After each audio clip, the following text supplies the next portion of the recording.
तिचं बालपण कोणीतरी हिरावलं. त्या रात्री चंद्र खूप मोठा दिसत होता. आकाशात जणू तोही काहीतरी पाहून थांबून गेला होता. शांत थंड वारा होता. पण 8 वर्षाची सई मात्र थरथरत होती. ती रस्त्याच्या कडेला बसली होती. एका हातात तिचा फाटका टेडी बिअर, दुसऱ्या हाताने ती स्वतःला घट्ट धरून होती. कोणीच ओरडत नव्हतं, कोणीच धावत नव्हतं, पण तिच्या आत काहीतरी कायमच तुटत होतं. सई फार गोड मुलगी होती. तिच्या हसण्यात बालपण होतं आणि डोळ्यात विश्वास. आई कामाला जायची, वडील गावाबाहेर मजदुरी करायचे. सई बहुतेक वेळा एकटीच असायची.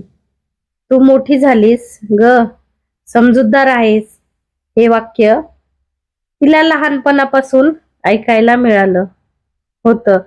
पण समजूतदारपणा म्हणजे असुरक्षितता नसते, हे कुणीच तिला शिकवलं नव्हतं. त्या दिवशी सई खेळत होती, हसत होती आणि अचानक सगळं थांबलं. ती काही सांगत नव्हती, ती काही बोलत नव्हती, पण तिचं हसू हरवलं होतं आणि बालपण कुठेतरी हरवलं होतं. आईने विचारलं, काय झालं बाळा? सईने मान हलवली. नाही म्हणाली.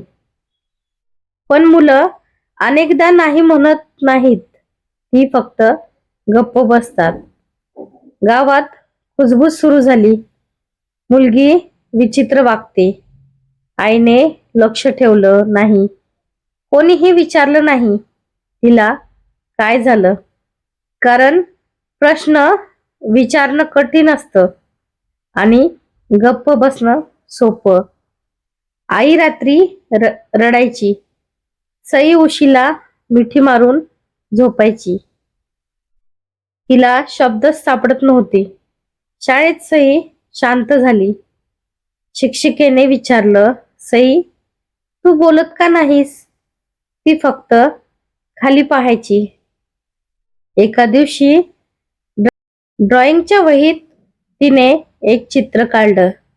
एक छोटी मुलगी, मोठ्या अंधारात, कोणाचाही हात नाही. ते चित्र पाहून शिक्षिका थांबल्या. कधी कधी मुलं शब्दात नाही, चित्रात सत्य सांगतात. शिक्षिकेने आईला बोलावलं.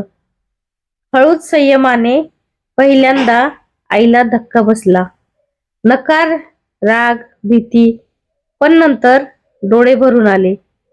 आई म्हणाली, मी उशीर केला, पण उशीर झाला तरी गप्प बसणं हा गुन्हाच असतो.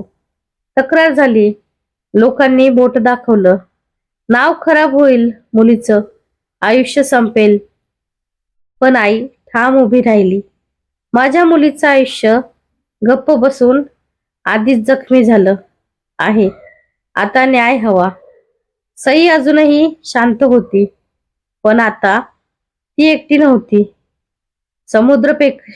समुद्र देशक शिक्षिका आई तिच्या आजूबाजूला आता सुरक्षित हात होते.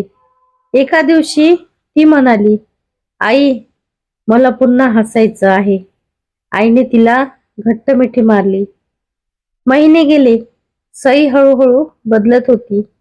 तिचं हसू परत येत होतं. टेडी बिअर अजूनही तिच्या सोबतच होता, पण आता तो भीतीचा नव्हे, धीराचा प्रतीक होता. ही कथा फक्त सईची नाही, ही प्रत्येक त्या मुलीची आहे जिचा आवाज दडपला गेला. प्रत्येक आईची आहे जिला समाजाची भीती वाटते, आणि प्रत्येक आपली आहे जे गप्प बसतो. आवाज उठा, गप्प बसू नका. मुलांना विश्वास द्या, प्रश्न विचारा, संशयास जागा ठेवा आणि अन्याय पाहून डोळे बंद करू नका. कारण तिचं बालपण कोणीतरी हिरवलं, पण उद्याचं बालपण आपण वाचवू शकतो. तर कशी वाटली कथा नक्की कमेंट करून सांगा आणि व्हिडिओला लाईक